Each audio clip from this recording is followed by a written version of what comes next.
17 আসনের এমপি আনারও কিন্তু কিছুদিন আগে সন্ত্রাসীদের হাতে নির্মমভাবে হত্যা হয়েছে।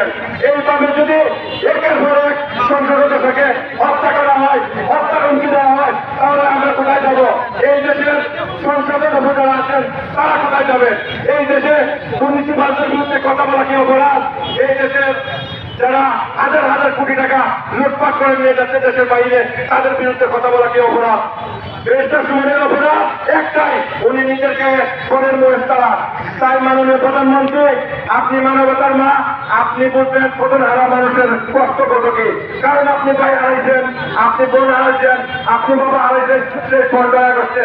তাই মাননীয় প্রধানমন্ত্রীর কাছে আকুল আবেদন, আমাদের মাননীয় সংসদ সদস্য পুরা বাংলাদেশের সাধারণ মানুষের পানের বন্ধন ব্যারিস্টার সুমন ভাইয়ের যে হুমকিকারের দাদা, তাদেরকে অতি বিলম্বে ধরে শাস্তির আওতায় নিয়ে আসা হোক এবং পরবর্তী যাতে কোন দুষ্কৃতিকারী এই ধরনের সাহস না পায় সেই পদক্ষেপ আপনি নেবেন।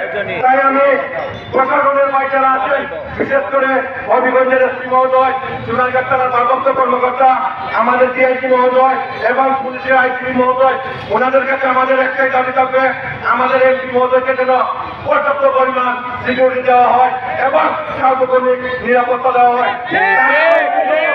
এবং আমাদের একটাই দাবি, আগামী 24 ঘন্টার ভিতরে কিন্তু যত দুষ্কৃতিকারী যারা এই হুমকি দিয়েছে তাদেরকে বের করে নিয়ে এসে আইনে আনা হোক, নয়তো আমরা আমাদের আন্দোলন চালিয়ে যাব এবং আমাদের পরবর্তী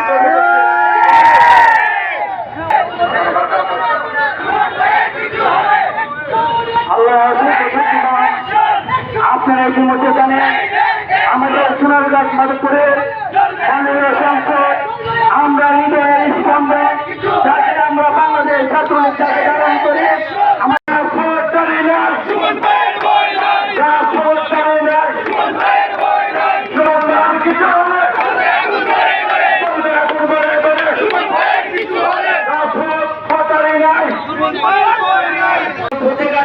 মেরে ফেলবেন এবং তার নিরাপত্তা রাষ্ট্র দিতে পারবে না, সেই ব্যর্থতা বাংলার জনগণ নেবে না।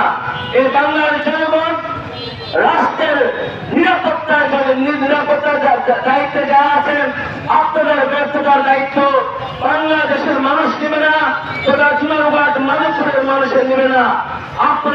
আপনাদের কারণে যদি আমাদের এমপি মহোদয়ের কোন ধরনের ক্ষতি হয়, তার দায়িত্ব চুনারঘাট থানা এবং এসপি মহোদয়কে নিতে হবে। কোন অবস্থাতেই যে একটি এমপি মহোদয় একজন আমাদের এমপি মহোদয়ের নিরাপত্তা দেওয়ার জন্য এসএসএফ এবং চুনারঘাট থানা এবং বিশেষভাবে 24 ঘন্টা নিরাপত্তা দেওয়ার জন্য আমি বাংলাদেশ পুলিশ বাহিনীকে অনুরোধ জানাচ্ছি এবং সার্বিকভাবে ওনার নিরাপত্তা চাচ্ছি। ওনার নিরাপত্তার তথ্য ব্যক্ত করে আমার সংক্ষিপ্ত বক্তব্য শেষ করছি এবং বাংলাদেশ সরকারের চুনারঘাট থানা শাখায় যে সুন্দর আজকের এই মানববন্ধনের আয়োজন করেছে তাদেরকে ধন্যবাদ জানিয়ে এবং চুনারঘাটের একটি